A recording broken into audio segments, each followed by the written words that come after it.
Mr. Armke back with you for CTS 120. We are here today for Chapter 5, Supporting Hard Drives and Other Storage Devices. Our objectives for today are to talk about technologies used inside of a hard drive and how a computer communicates with that hard drive. We're going to look at how to select, install, and support a hard disk, how to identify tape drives and tape cartridges, magnetic tape, how to support optical drives, solid-state storage, and flash memory. We're also going to look at a little bit of troubleshooting.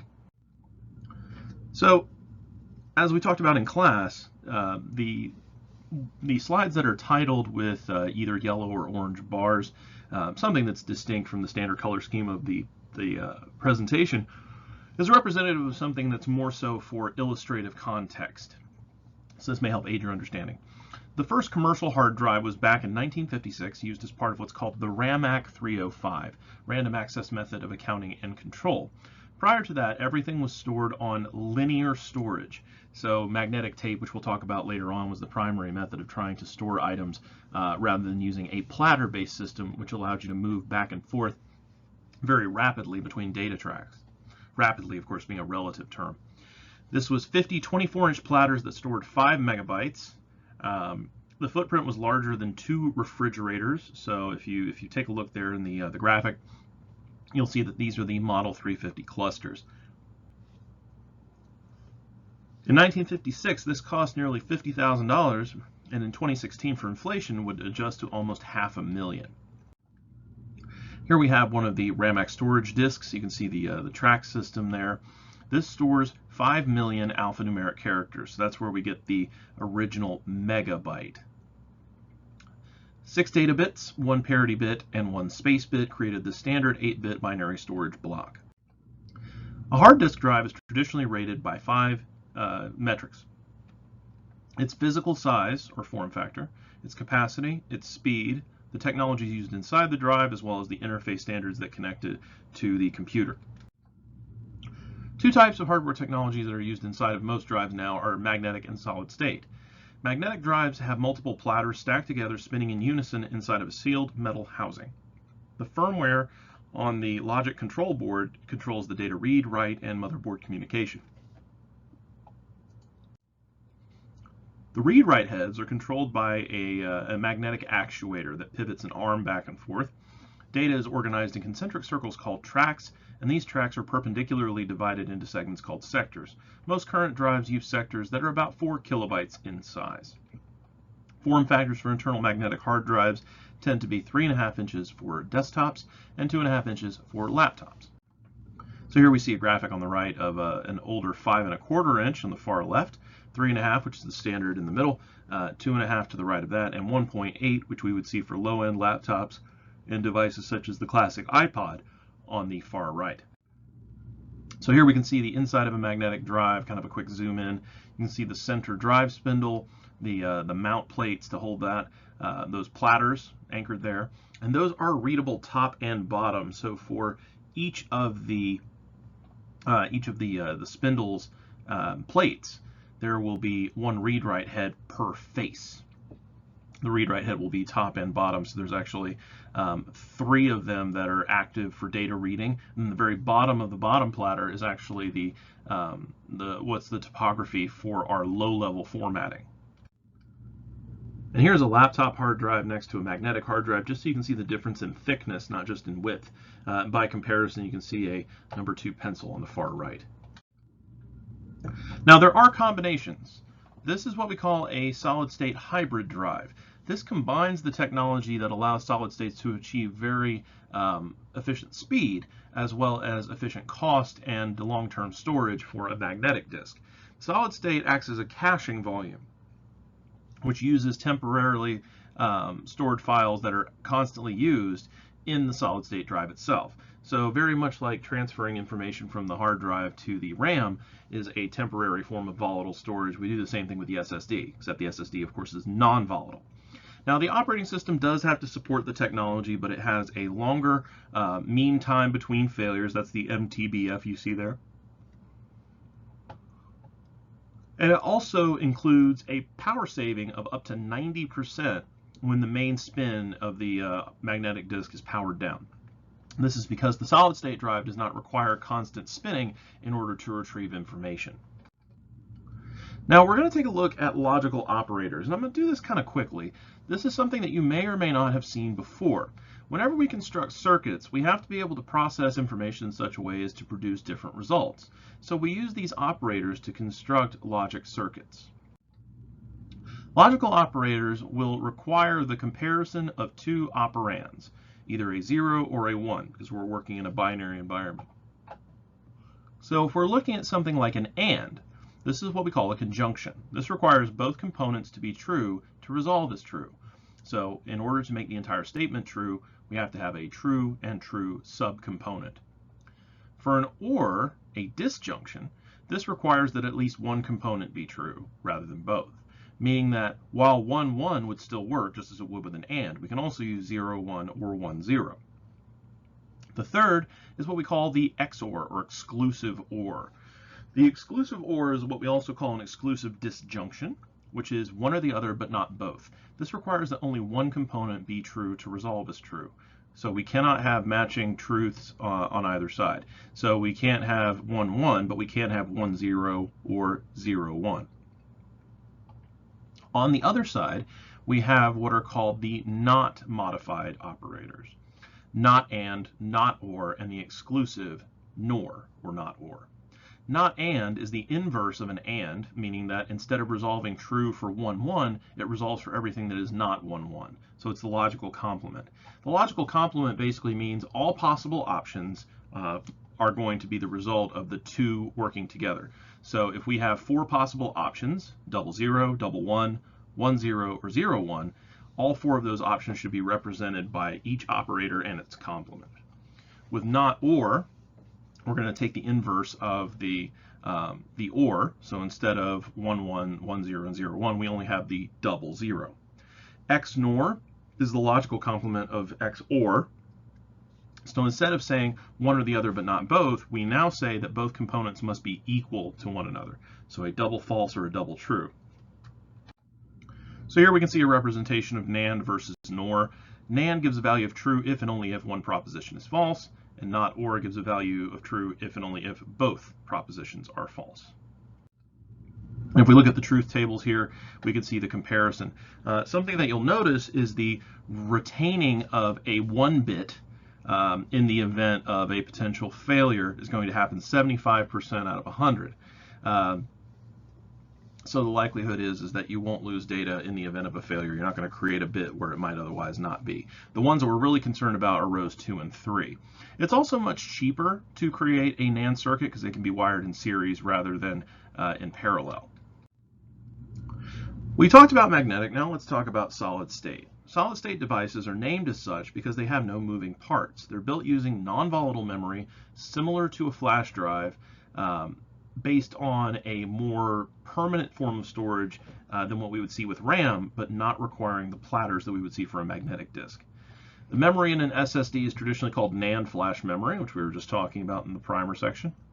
The lifespan of these drives is based on the number of write operations performed. This is expressed as terabytes written, or TBW, or DWPD, drive writes per day. Drive writes per day tends to be a little bit more of an average, whereas terabytes written gives us more of an actual lifespan. Now, if we have a large number of drive writes being done in a single day, obviously that average will shift very little overall if it's traditionally a low amount, but terabytes written will reflect that larger value as an acceleration towards a potential failure point.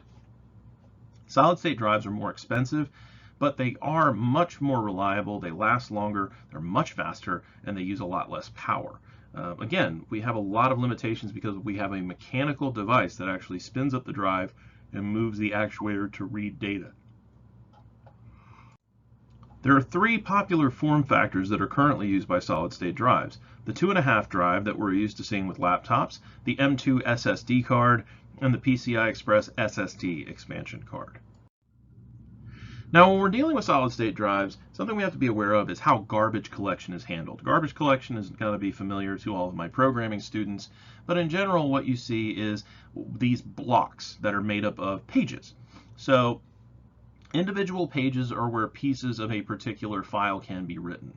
A block is made up of several pages. In this case, they're going to give us an example of 12. Now, individual pages can be written at any time if they are currently free. So as we write information, we can do X, Y, or Z. If we have to update information, however, we have to be aware of data becoming stale or invalid. Now, we can't overwrite this data because that's not how the writing process works. We're going to have to instead erase the entire block and start writing again. But we don't want to lose the data that's already there.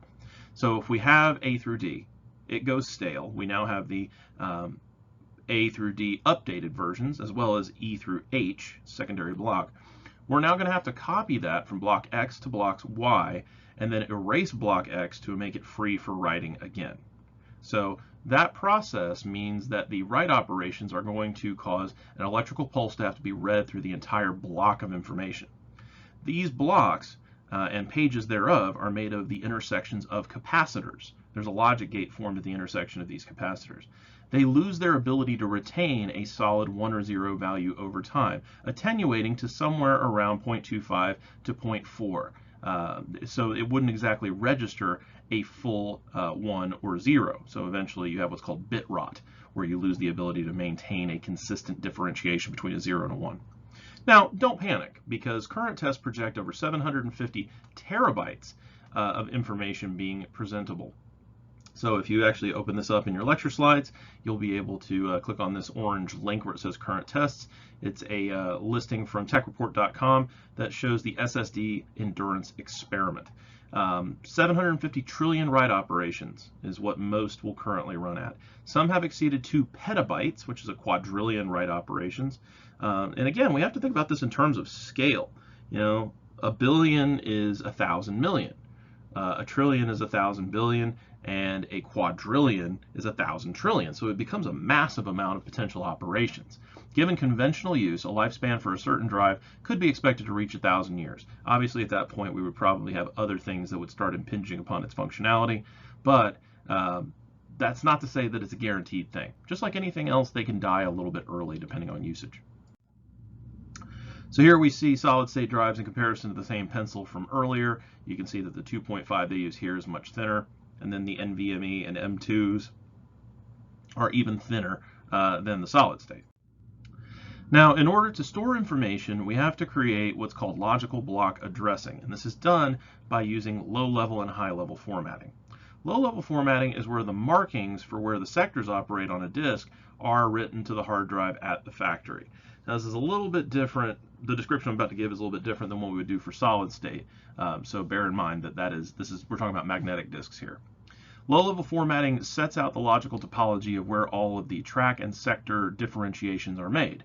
Now, this is not the same as the high-level formatting performed when we install an operating system. That's called adding a file system to the OS, allowing us to organize and retrieve as well as store data. Firmware, BIOS, UEFI, and the OS all use logical block addressing to address all hard drive sectors to be able to quickly move from one to the next, so that it's mathematically predictable to move from one position to the other and be able to retrieve the correct data. The size of each block, as well as the total number of blocks, determine the drive's capacity. So if we take all of the tracks, and we know how many divisions we have, and we know how many sectors that we have created, and we know the size of the sector, then we can build a projection of what the drive capacity could be. Self-monitoring analysis and reporting technology, also called SMART. It's used to predict when a drive is likely to fail based on performance metrics. It's going to look for the spin-up time, the distance between the head and the disk, the temperature, and other mechanical activities. If SMART suspects a drive failure is about to happen, it will pop up a warning message. You can disable this if you wish in UEFI. I don't recommend it. I will also say that SMART doesn't always catch when a potential issue is going to come about. Now, there are 4 interface standards traditionally used by hard drives that you're expected to be aware of. The first 2 are outdated, but because of legacy support, we do have to talk about them. IDE, also known as Parallel ATA or PATA, was one of the first hard drive standards that we used for personal computers. It allowed you to have 1 or 2 IDE connectors on a motherboard using a 40-pin data cable. And then they brought in a newer cable a little bit later on that had the same 40-pin connector, but 80 thinner wires. The maximum recommended cable length for this was 18 inches. So it didn't mean that you could use a whole lot of stuff here. And each cable traditionally only allowed you to connect 2 drives. So once you went beyond 4 drives, you were kind of done. You needed a new machine. Now at that time, it wasn't really necessary to go beyond that. Even if you were relatively advanced and you had an optical drive as well as an internal hard drive and a floppy drive, you still had one left over. So it meant that you were able to do quite a bit of information exchange. So we can see here the 80 and 40 conductor cables. You can see the lines are much finer on the cable on the right. SCSI, Small Computer System Interface, was also a hard drive interface that has now been deprecated. It's used for high-end workstations. You were able to do what was called daisy chaining by supporting multiple devices in the same system. They would be able to use one cable to connect back to a single host adapter to connect up to 7 or even 15 SCSI compliant devices in a system. If you'll notice, these are all one less than a power of 2, either 8 or 16, allowing us to connect devices while still retaining one interrupt for the control hub. So here we can see an internal SCSI ribbon cable. You can see at least 1, 2, 3, 4, 5 connectors to be able to hook up various devices, and I would not be surprised if there was another 1 or 2 that was sitting just outside of the frame. Now SATA, which is the one we traditionally use for all of our modern connections for standard hard drives, is going to be defined by an organization called the SATA IO, the Serial ATA International Organization.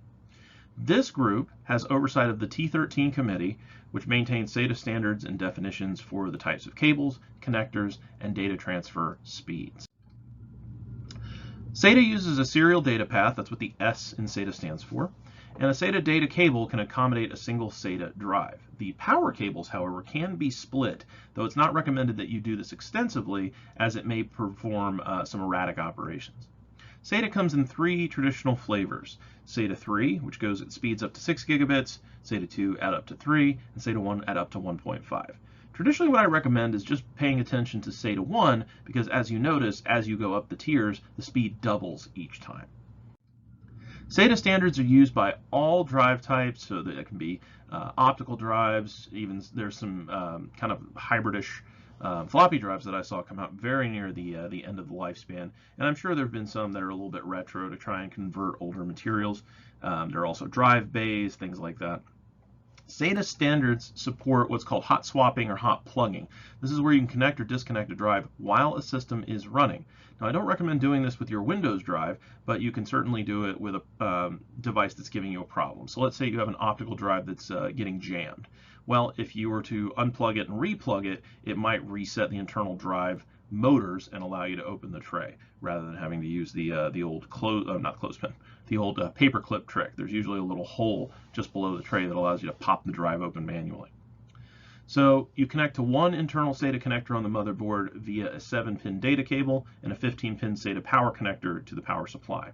Now a motherboard may have 2, 4, or even 6 SATA connectors. Some of the more extensive ones will have 8 or 10. I haven't seen 10 on a motherboard in quite some time that wasn't built for a server. I actually have a system at home where I have a controller card that I bought that has an additional 4 ports.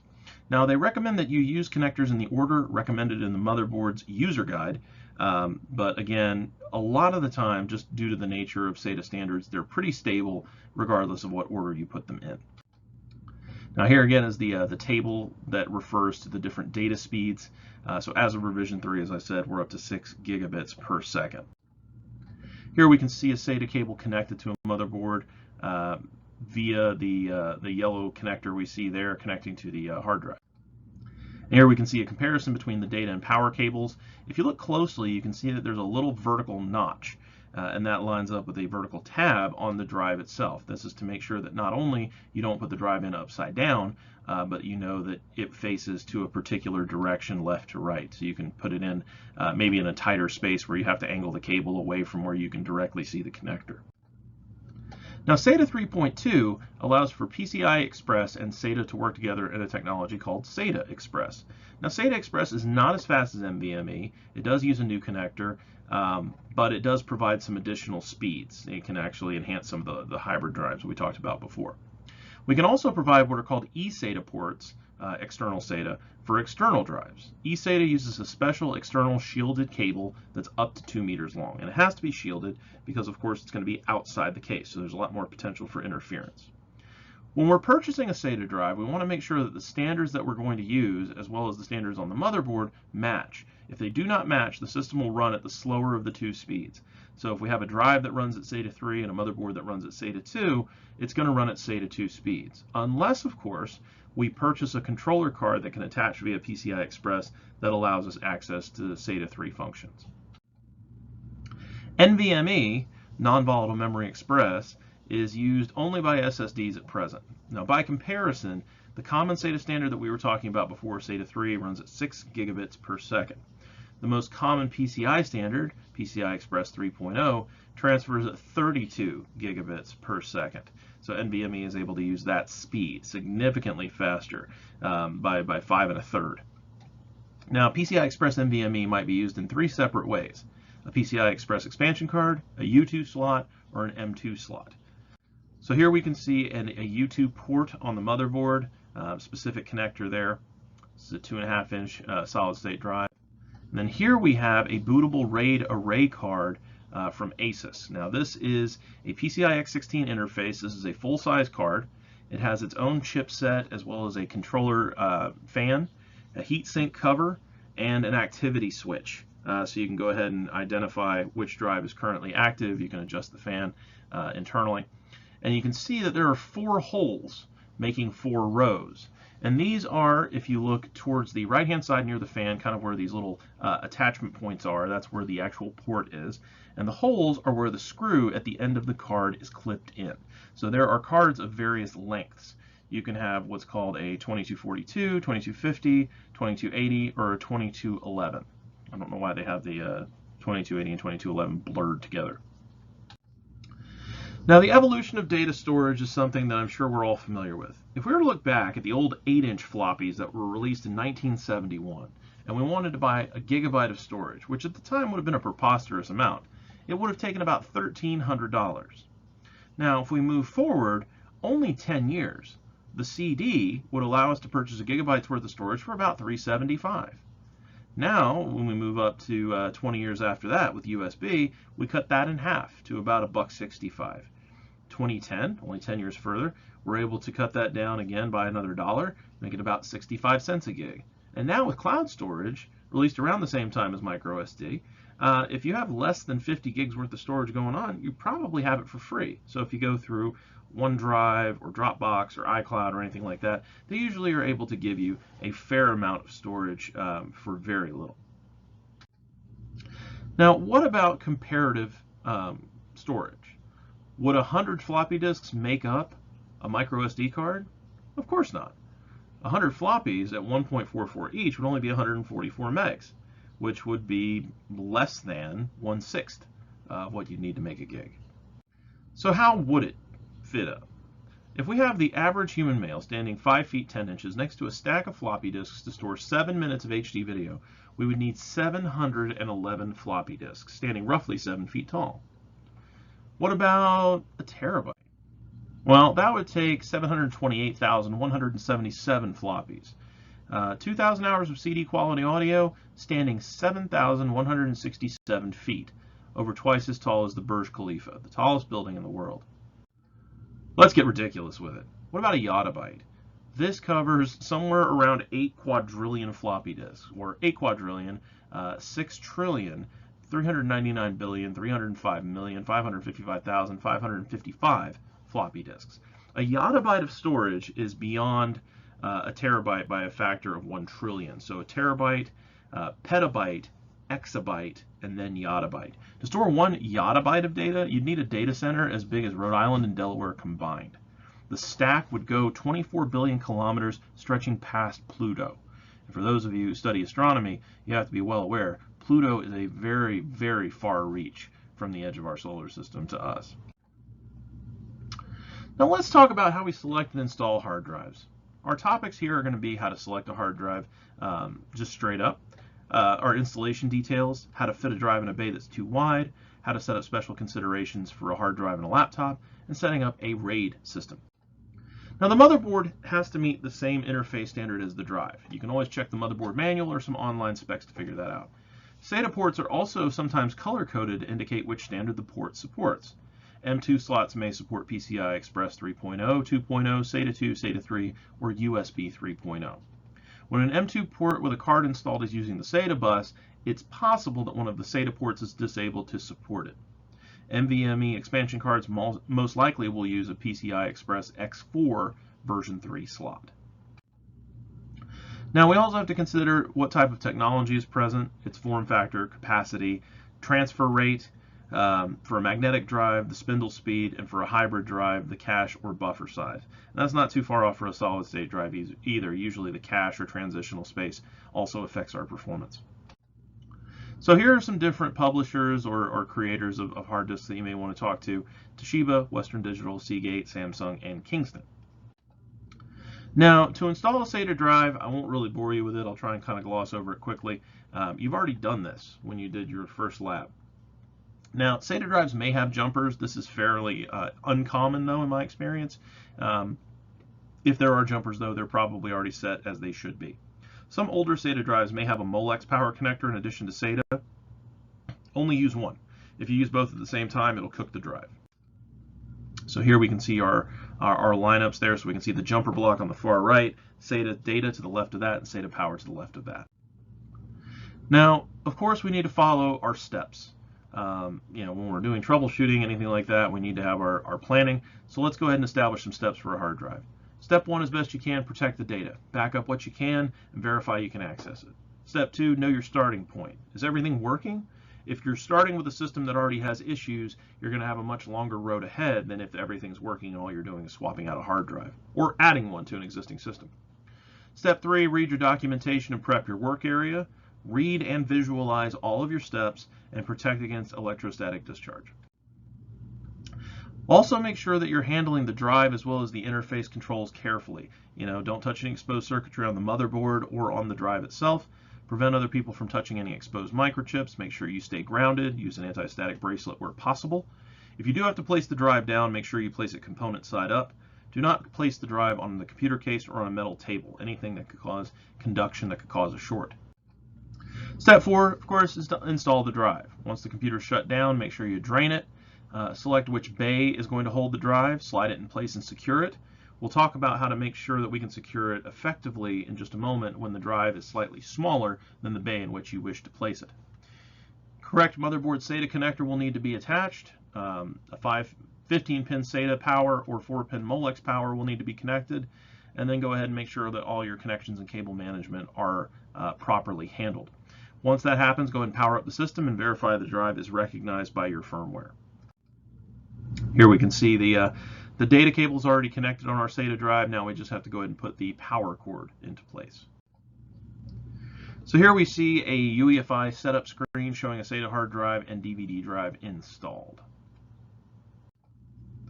Now we're ready to boot the hard drive for the first time.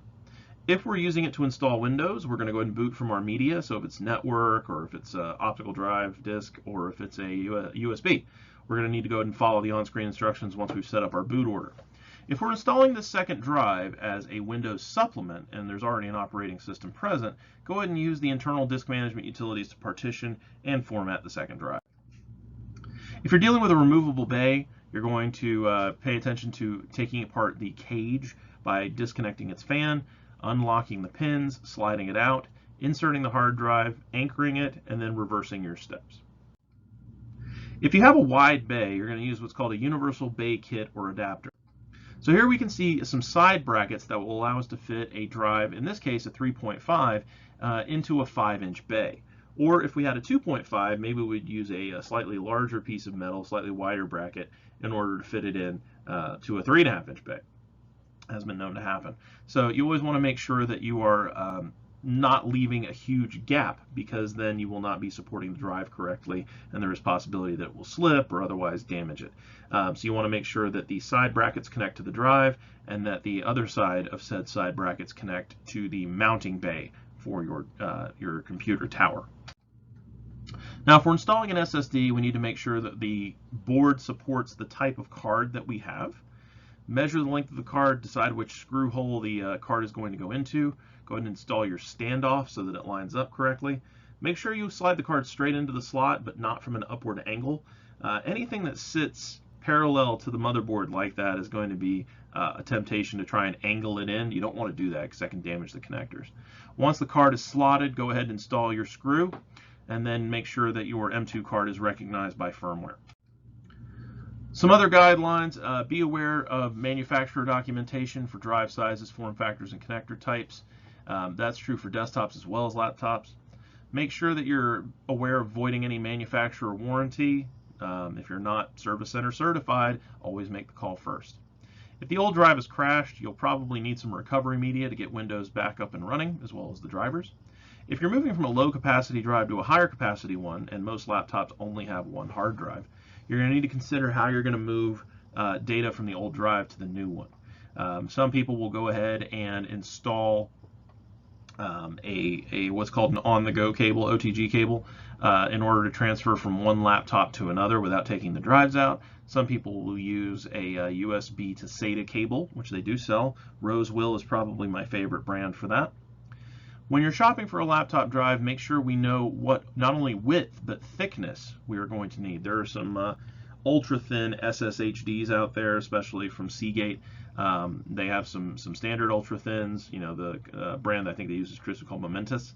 And those will kind of flop about if there's not a pad in place, so make sure you pay attention to what it recommends you use. For a 2.5-inch drive, of course, we expect it to use the SATA interface. Some laptops that are high-end may also have an M2 SSD. Older laptops used to require a lot of disassembly. Newer ones, for the most part, just have a panel you can take off. So, power it down, take out the battery pack, and follow your service manual. So make sure that when you remove the plastic cover that you remove the screw without damaging it. If it's a plastic screw, have a replacement. Once you've gotten the drive in the bay after you replace it, go ahead and power up the system. And if the drive is new and doesn't have an OS preloaded, you're going to need to install one. So again, Windows setup from a USB drive, network source, or recovery DVD.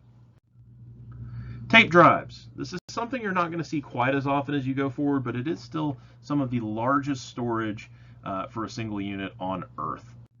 The largest magnetic tape that I currently am aware of is 185 terabytes in size. Now, tape drives tend to use the file system worm, write once, read many. The advantage is these are inexpensive. Magnetic tapes are not hard to make. They're also fairly durable as long as they're well taken care of. Now, they're an inexpensive backup method overall, but the drives themselves tend to be a little bit more pricey. Be aware of that. The data written will not easily be deleted or overwritten because they're written linearly, meaning that you have to start at the beginning and work your way forward. You can't really scan back or forward based on increments.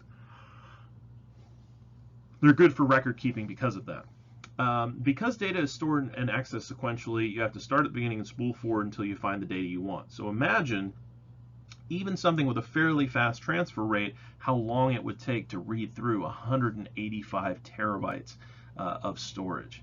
It's not exactly convenient, but again, I mean, it depends on what you're trying to do. If you're trying to store something for the purposes of archival footage or making sure something is kept preserved, that's not a bad way to go about it. If it's something that needs to be accessed regularly, it's a horrible idea. There are two different types of tapes. You can do what are called full-size data cartridges, look a little bit more like what you would consider a reel-to-reel. Mini cartridges, which are much more popular since drives can fit in a 3-inch drive bay. So that would be something that would fit in the front of your current your desktop tower. So, iOmega used to have their zip disk technology that was very similar to a mini cartridge that you would use for a tape drive. Now, when you're selecting a tape drive, we want to know how many cartridges can it hold and what type does it use. We also want to be aware of how it interfaces with the machine. Now, because it is a mechanical interface, it's not going to be anywhere near as fast as we would expect for magnetics or solid states.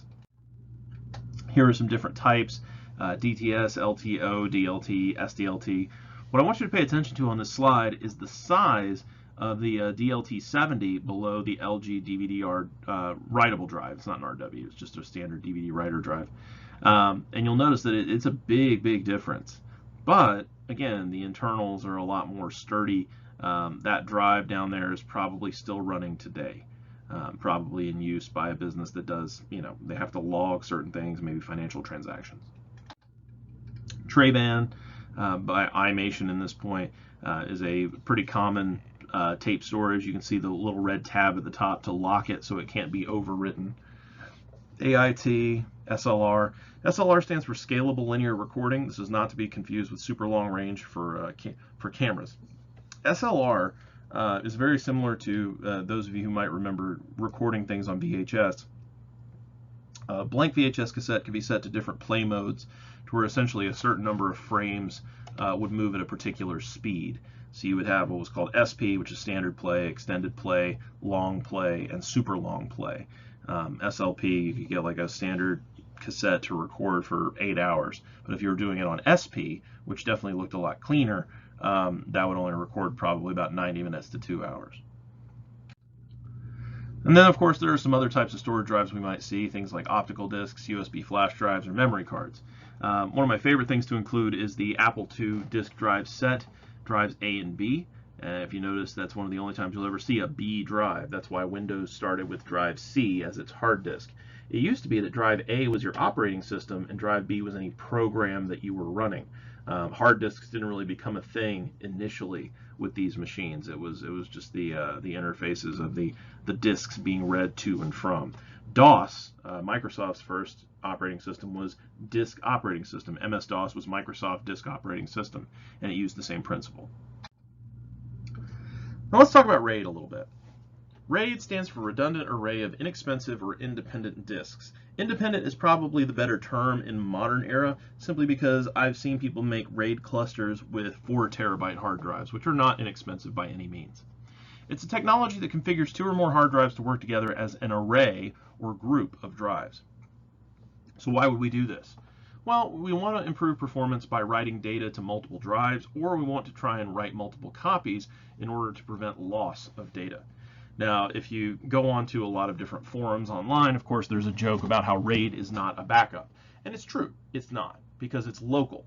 Backups should be taken off-site in order to eliminate the possibility of the backup failing due to a fire or something that would destroy both drives in a RAID cluster if there was a RAID 1 that was set up for mirroring. So let's talk about some different types of RAID. First one is going to be spanning, sometimes called JBOD. So JBOD stands for just a bunch of disks. We take 2 hard drives and we join them together head to tail in order to hold a single Windows volume together. When one drive fills up, the data starts being written to the second drive. RAID 0 is going to use 2 or more disks in order to write data evenly across the disks so that no one disk receives all of the activity. This is what we call striping. So let's say we have 100 kilobits of data that we have to write. If we have 2 disks, depending on the size of the stripe, let's say we do it as 32. We do 32 kilobits here, 32 kilobits there, and we bounce back and forth until we fill it all up. So no one drive does the majority of the data. Each of them gets around 500 kilobits of writing at that time. Mirroring, RAID 1, is going to duplicate one drive to another. So the data is written to drive 1, it's written to drive 2. RAID 5 uses 3 or more drives to stripe data and use what's called parity checking. So parity checking, if you'll remember from RAM, basically includes a bit or sequence of bits in order to verify the information on the 2 other drives in question. And data is not duplicated at this point. It's just for reduction of wear and tear. RAID 1.0, sometimes written to look like RAID 10. It is not RAID 10, so be careful that you don't fall into that trap. It's a combination of mirroring and striping. It takes at least 4 disks, and data is mirrored across pairs. So let's look at this graphically. So we can see here with JBOD, we have the kind of head to tail thing there. RAID 0, we can see the striping kind of moving across one to the other so that we're distributing the load. RAID 1, we can see the duplication, and RAID 5, we can see the parity check moving across the layers. Now RAID 1 and RAID 0, we can see kind of a combination here. We've got 2 pairs of mirrored disks. So in this case, instead of having what we would say is like A1 and A2 mirroring each other and B1 and B2 mirroring each other, what we're going to do is distribute A1 and A2 as a striped cluster and then mirror A1 and A2 onto B1 and B2. Now, hardware RAID is considered the best. There's a lot of potential leaks and inconsistencies that can come about with software-based RAID. RAID-enabled motherboards have to be present, so you have to make sure that you have a RAID-compatible system and that that mode is enabled in firmware. If not, you can get a RAID controller card if you don't have it on your motherboard directly. For best performance, all hard drives in an array should be identical in brand, size, speed, and other features. It just makes it more efficient. If Windows is going to be installed in a RAID system, we have to make sure that RAID is implemented before Windows is installed. Now, general directions to install a RAID 5 array using 3 matching SATA drives are shown below. You guys did it in lab, so it's not something I'm necessarily going to bother you about in here. But the idea is just like when you deal with getting into UEFI, you're going to press Control-I repeatedly to get in as opposed to F2 or F12 or delete or whatever key you've got there. Sometimes the timer is very, very short, so you're going to want to make sure that you're spamming that key combination as soon as it starts to boot. Here we can see the graphical representation of a RAID creation going on and the confirmation thereof. Now sometimes hard drives can be stored in external enclosures, and rather than joining them together, we just make them available as a network resource. So this is what's called a NAS, or network attached storage. This is going to enclose several hard drives together and use an internal controller card to make them available over a network to all computers on said network that have the right permissions. So this is a Synology DS1511 Plus, has 5 drive bays in it, and can connect to 2 LANs. Now there is an alternative to a storage like this called a SAN, which is a storage area network, but this is built on structured data rather than on the unstructured data, more like media. When I say structured data, I mean that every record is the same size. It's great for things like databases. Now for external enclosures, we have to be aware that your firmware, of course, has to support whatever type of drive you're dealing with. You may have RAID support, you may not, so if you wish to use RAID with a drive enclosure, you want to make sure you check that ahead of time. If you're going to replace a hard drive in an enclosure, you should always check the documentation, be aware that you're not violating the warranty or not. If a computer case is overheating due to the drives that are present, you can always move some drives from the case to an external enclosure. Now, you don't want to do this with the drive that contains your Windows installation, because traditionally a USB connection or something similar for your enclosure is not going to be as fast as a standard SATA connection. You can also purchase a SATA controller card that provides external connectors or additional connectors, which is what I did. Now let's look at some other types of storage devices: optical disks, flash drives, and memory cards. So in order to manage data stored on a device, we implement what's called a file system. This is our overall structure that we use to name, store, and organize files through the operating system. In Windows, each storage device or group of devices, if we go through RAID, is assigned a drive letter and is called a volume. This process of adding a file system is called high-level formatting. So it's a callback to our low-level formatting we talked about with the physical of the magnetic disk. Some different types of file systems you might see: NTFS, exFAT, FAT32, and standard FAT, FAT standing for File Allocation Table. CDFS and UDF are going to be used for our disks, compact disk file system, and universal disk format. Now, Blu-ray discs also use this universal disk format. It's just a slightly newer version. So here we can see a 16 gig flash drive using FAT32. That is very common for portable flash storage. Compact discs, DVDs, and Blu-rays use similar laser technologies. What changes is the what's called the pitch of the laser. And the way that you adjust the pitch of the laser is to use a finer and finer laser. So with CDs, they used red lasers. With DVDs, they use green. And with Blu-rays, they use an ultraviolet laser in order to make the focal point of the laser as precise as possible, so that we can make the tiny flat spots and pits on the surface able to be packed together much more tightly. So that represents the bits being read by the laser beam. With an optical disc, data can be written to one side of a CD, one or both sides of a DVD or Blu-ray, and DVDs and Blu-rays can hold multiple layers on each side. DVD can only hold 2, but Blu-ray, I believe they've gotten up to 4. So here we can see a table that shows some various storage capacities. If you have curiosity about how to fill out that table for Lab 5, this is a handy one to look at, Figure 547. Now, for optical drives and burners, Blu-ray drives are backwards compatible with other technologies. They can have their laser system adjusted to be able to change focus and be able to burn information for DVDs and CDs.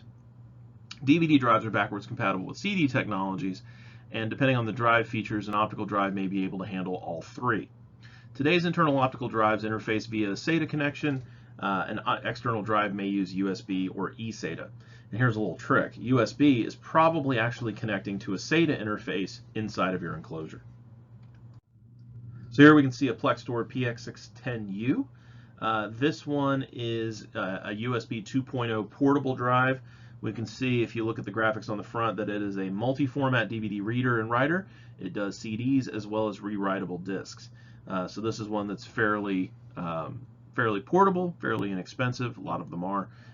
Good thing to have, especially if you're doing installations for a machine that may not have a optical disc already installed. You can plug that in via USB and use it to install Windows or possibly run some updates or things like that. Now, optical discs work by basically having places that are considered to be flat and reflective, or places that are considered less flat, maybe have like a little pit that will catch a particular, the substrate will actually catch the stylus or the laser or whatever it is that's trying to read the signal. So we can see here in the graphic on the right that the laser, if it hits a flat spot, is going to read back a 0, meaning that the sensor is going to indicate that there is a 0 present. We've got a continuity between 1 and 0. The pit is basically going to say the sensor is not catching, so we're going to treat that as a 1. There's the presence of a dent or a pit.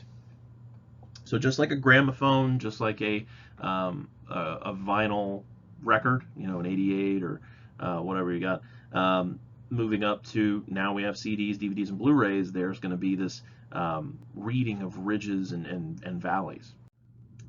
Now, multi-layer discs operate on the principle of a semi-transparent metal film. You know, the first CDs used an aluminum alloy.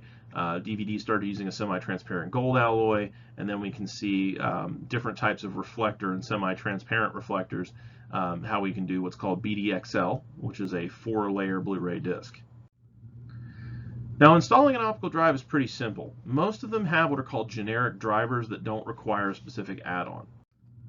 For some systems, if we're dealing with a laptop, we're probably going to need to remove the keyboard. That's a little bit older. Most of them now, I know my wife's Dell, you can just literally take out one screw, slide out the drive, slide the new one in, and put the screw back in. Some of them require that you disconnect cables and all that stuff. As always, you're going to shut down the system, unplug the AC adapter, and remove the battery pack. So you do not want there to be power coursing through your system while you're working on replacing these components, regardless of whether or not it's one screw or 5. So here we can see, in this case, the optical drive is a little bit more complexly packed away than it would be in something that only has a single panel removal. Now, solid state storage is a very common piece of technology that we carry with us all the time. You know, pen drive, jump drive, flash drive, thumb drive, key drive, any number of things. Embedded drivers have been presented since Windows 7 to support flash drives automatically. Sometimes you'll see what's called a USB mass storage or USB portable storage driver. Memory cards are very similar, except instead of having a direct USB interface to the computer, they go through some kind of intermediary device, such as a reader, or they might be in the actual device they use to record information, so the digital camera, smartphone, etc. Secure Digital, SD, is the most common memory card standard right now, and there are 3 substandards for each. Version 1 is regular, version 2 is high capacity, and version 3 is extended capacity. And they're backwards compatible, so that means that an extended capacity can work in a high capacity slot or a regular, etc., etc. Now, you can't do them forwards to where you can't use an extended capacity in a regular slot. The standard Secure Digital as well as the high capacity use the FAT file system. Extended capacity uses the exFAT file system. That's part of how they organize things to use the same physical space to store more information. So here we can see some different versions of flash memory cards. Now let's talk a little bit about troubleshooting before we close up for the evening. Most of the time, when we're dealing with hard drives, we have to establish whether or not the problem is based on software on the actual drive itself, the information that's encoded. Is it the files on the drive, the file system, have a corruption, or is it the actual physical hardware of the subsystem itself? Now, if we're trying to solve a problem with the boot, we need to isolate whether or not it's hardware or software. So how do we do that? Well, let's say that the computer is running slowly. The overall performance of a system depends on our core components: processor, motherboard, memory, and then of course the hard drive. We can optimize a drive by saying, okay, let's go ahead and defrag it. Defragmentation is the process of taking all the little bits of files that are spread out across a drive as it's written to and deleted from, and trying to put blocks of files as close together as possible. You can also do what's called trimming on an SSD, and that's very close to what we talked about with garbage collection before, where we consolidate things onto pages and try and compress it down so that pages are being used optimally. Here we can see the optimization system for Windows disk defragmenter. We can see that 2 of the drives have already been set in OK status. The solid state drive has been trimmed and volume D is not fragmented, but volume F and the system reserved partitions have not been optimized and need to be done. So if we're looking for hardware problems, they're usually going to show up at post. If firmware can't access the drive, the cause could be the drive itself, the data cable being loose or damaged, the electrical system, the motherboard. Things to do before we open the case, and this is, again, before we open the case, this is purely external. Check to see if you're getting an error code. Check to see if you're getting any post beeps. Check firmware for any errors in the configuration. Try booting from something like a USB or optical disk. If you have a RAID array, the RAID utility will often allow you to check the status of each disk in the array to see if anything looks unusual. If the problem's still not solved, let's go ahead and pop the case open and take a look. Reseat all your cables. Reseat your controller card if you have one. Check the drive for damage. Check your cables. Listen to see if your hard drive is actually spinning. I prefer to take, as long as I have my grounding cable on, I put 2 fingers on the top of the surface, and you can feel when the drive is spinning up. Now there's just kind of the whir of it trying to spin and not clicking through, and then when it really gets moving, the full 5400 or 7200 RPM, you can really feel that vibration. And then of course you can look for smart errors. There's some different Windows tools such as startup repair, check disk. The check disk command, especially if you use the /R flag, you can go ahead and use the repair request there. If the problem's still not solved from there, then we can go through what's called the boot rec repair. So we can repair the boot configuration, the boot sector, and the master boot record by using these 3 commands: boot rec /rebuild BCD, /fix boot, and /fix MBR. You guys probably have seen me do that once or twice with a USB-based Windows install to try and fix a potential problem. Check your manufacturer's website for diagnostic software. Move the device to a working computer and install it as a second drive. That will sometimes help you fix the issue, because if you're loading it as an operating system, there may be certain files that are corrupted, and you can repair those by installing it as a second drive on another machine.